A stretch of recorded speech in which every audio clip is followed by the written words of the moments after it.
आज Doubtnut app download करें। Doubtnut पर अपने सभी गणित, रसायन विज्ञान, भौतिक विज्ञान और जीव विज्ञान के डाउट्स का करो सफाया। बस प्रश्न की फोटो खींचो, एक ही प्रश्न को क्रॉप करो और तुरंत वीडियो सोल्यूशन पाओ। अभी डाउनलोड करें। देखो, हमारा आज का क्वेश्चन है संक्रमण तत्वों से आप क्या समझते हैं, इनके द्वारा अंतरकाशीय यौगिक तथा रंगीन आयन बनाने को स्पष्ट कीजिए। तो सबसे पहले हम बात करते हैं संक्रमण तत्व किसे कहते हैं। ठीक है, संक्रमण तत्व को आप डी ब्लॉक तत्व भी कह सकते हैं। ठीक है, ये डी ब्लॉक के जितने भी तत्व होते हैं वो संक्रमण तत्व कहलाते हैं। तो अगर इसको परिभाषा के रूप में बोले तो इलेक्ट्रॉनिक विन्यासों की दृष्टि से जिन तत्वों के परमाणु या किसी यौगिक में तत्व के डी ऑर्बिटल आंशिक रूप से भरे होते हैं वो हमारे संक्रमण तत्व कहलाते हैं। जैसे कि मैंने अभी बोला था कि इन्हें डी ब्लॉक के तत्व कह सकते हैं, तो इनके इलेक्ट्रॉन जो होते हैं वो डी ऑर्बिटल में भरना शुरू होते हैं। तो जब डी ऑर्बिटल हमारा आंशिक रूप से भरा होता है, मतलब थोड़ा खाली होता है, तो हम उसे संक्रमण तत्व कहते हैं। ठीक है, मैं यहाँ लिखती हूँ इलेक्ट्रॉनिक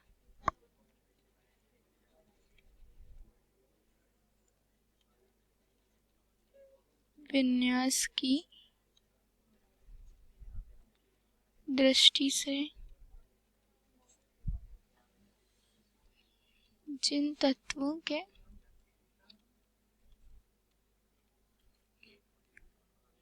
परमाणु या यौगिक या किसी यौगिक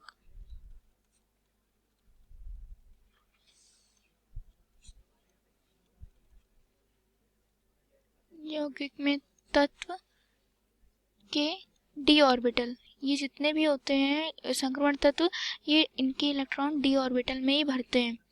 ठीक है, डी ऑर्बिटल के किसी यौगिक में तत्व के डी ऑर्बिटल आंशिक रूप से भरे होते हैं। आंशिक मतलब पार्शियली फिल्ड, मतलब थोड़े से ही खाली होते हैं, आंशिक रूप से भरे होते हैं। वो क्या कहलाते हैं, हमारे संक्रमण तत्व कहलाते हैं। ठीक है, ये डेफिनेशन हमारी कंप्लीट हुई। एक उदाहरण ले लेते हैं इसका, जैसे हम लेते हैं आयरन। ठीक है, तो आयरन का परमाणु क्रमांक 26 होता है। जब हम इसका इलेक्ट्रॉनिक विन्यास बनाएंगे तो इसका इलेक्ट्रॉनिक विन्यास बनेगा ऐसे 1s2 2s2 2p6 3s2 3p6 3d6 4s2।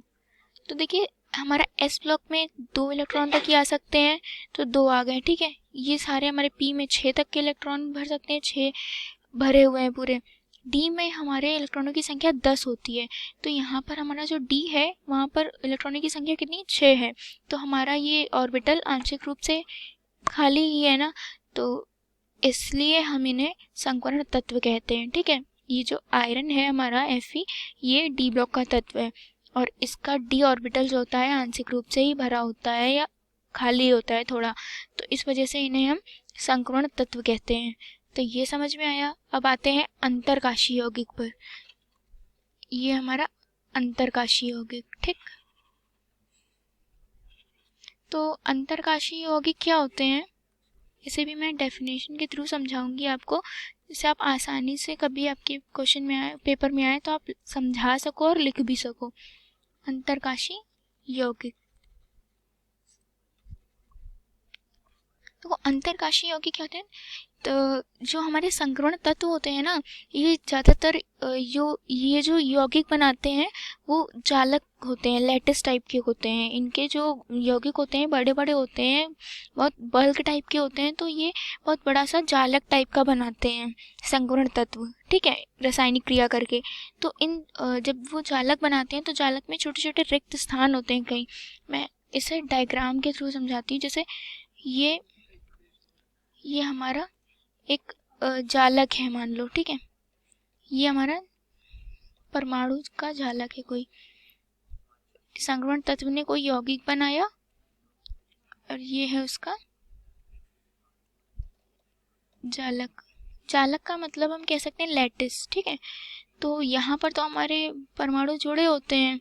ठीक है, मैं इस एग्जाम्पल से समझा रही हूँ इसे। तो जो बीच में कहीं कहीं रिक्त स्थान होते हैं ना, ये जैसे अणुओं के बीच में छोटे छोटे अणु ऐसे जुड़े हुए हैं, ये अणु जुड़े हुए हैं ऐसे ऐसे, ये ऐसे अणु जुड़े हुए हैं और ये क्या बनाते हैं, जालक बनाते हैं। तो इनके बीच में जो आपको रिक्त स्थान दिख रहा है, ये रिक्त स्थान जो दिख रहा है, यहाँ पर क्या होता है कि हमारे जो छोटे अणु होते हैं जैसे हाइड्रोजन है, कार्बन है, ये सब क्या करते हैं कि ये सब इन जालक से क्रिया कर लेते हैं और इनके अंदर चले जाते हैं। तो जब इसको डेफिनेशन के थ्रू कहा जाए तो ऐसे कहा जाएगा, तत्वों के परमाणुओं के मध्य रिक्त स्थान में, तत्वों के परमाणु, ये परमाणु है, उनके मध्य जो रिक्त स्थान में बाह्य परमाणु के आ जाने से बने यौगिक अंतरकाशी यौगिक कहलाते हैं। तो बाह्य परमाणु के आ जाने मतलब हाइड्रोजन या कार्बन जो छोटे परमाणु होते हैं हमारे, वो अंदर आ जाते हैं, तो वो हमारे जो यौगिक बनता है उसे हम क्या कहते हैं, अंतरकाशी यौगिक कहते हैं। ठीक है, अंतरकाशी यौगिक। ठीक है, ये बाह्य परमाणु है, बाह्य परमाणु। तो बाह्य परमाणुओं के आ जाने से इसे अगर लिखें, तत्व के परमाणुओं के मध्य रिक्त स्थान में बाह्य परमाणु आ जाने से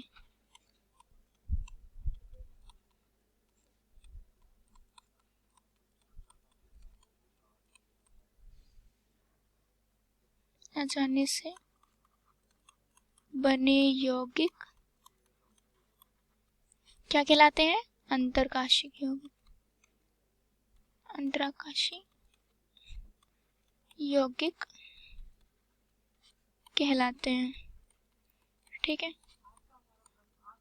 आशा करती हूँ ये आपको टॉपिक समझ में आया होगा।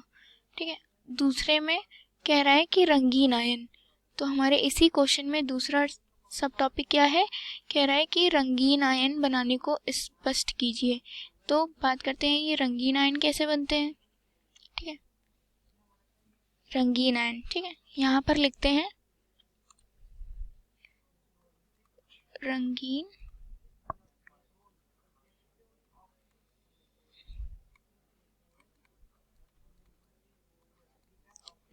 आयन।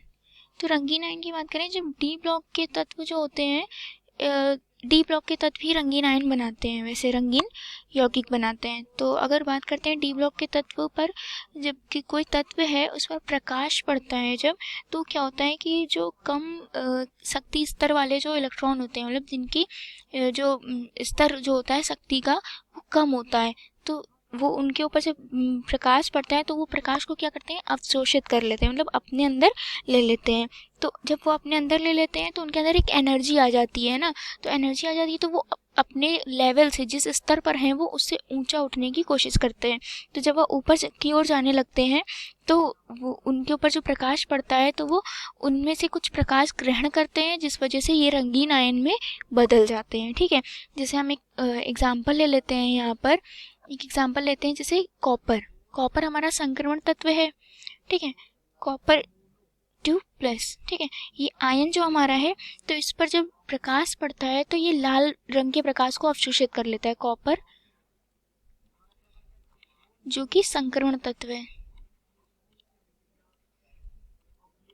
संक्रमण तत्व है। ठीक है, तो क्या होता है कि यह लाल रंग के प्रकाश को शोषित कर लेता है या ले लेता है। ठीक है, शोषित कर लेता है। ठीक है, इस वजह से जब इनका रंग जो जब ये ऊपर की ओर जाने लगते हैं तो क्या होता है कि इनके एनर्जी लेवल चेंज होने लगता है, मतलब शक्ति स्तर इनका चेंज होने लगता है, और ये लाइट को लाइट मतलब प्रकाश का कुछ भाग, क्योंकि सफ़ेद रंग का जो प्रकाश होता है उसमें सारे रंग पाए जाते हैं, तो ये कुछ भागों को शोषित कर लेता है, तो ये नीले रंग में हो जाता है। तो कॉपर आयन जो हमारा होता है वो नीले रंग का दिखाई पड़ने लगता है। तो यह नीला रंग का प्रदर्शित होने लगता है।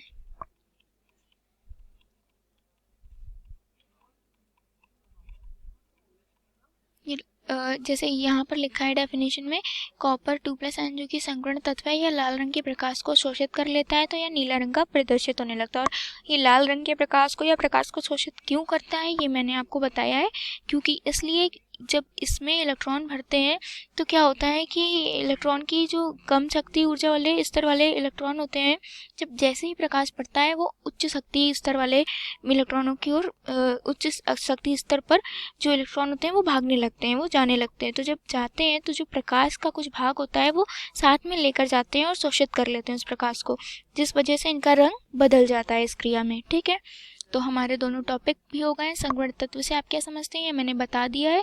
उसके बाद अंतराकाशिक यौगिक क्या होते हैं, अंतरकाशीय यौगिक क्या होते हैं ये मैंने एग्जाम्पल के थ्रू बता दिया।